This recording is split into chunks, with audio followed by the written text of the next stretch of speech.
وعلى آله وصحبه أجمعين.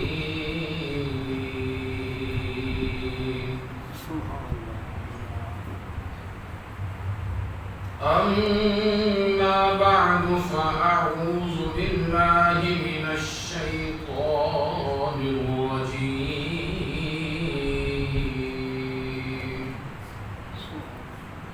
بسم الله الرحمن الرحيم.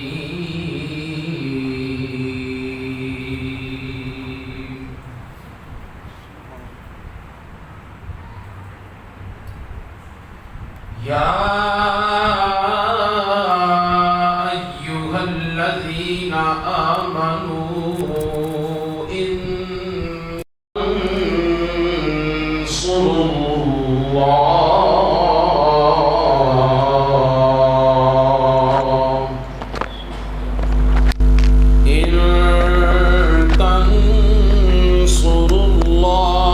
الله ينصركم ويثبت أقدامكم.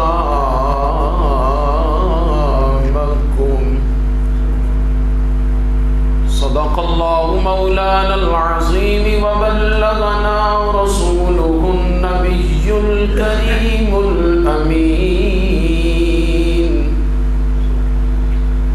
إن الله وملائكته يصلون على النبي يا أيها الذين آمنوا صلوا عليه وسلموا تسليما. الصلاة والسلام عليك يا رسول الله وعلى آلك وأصحابك يا حبيب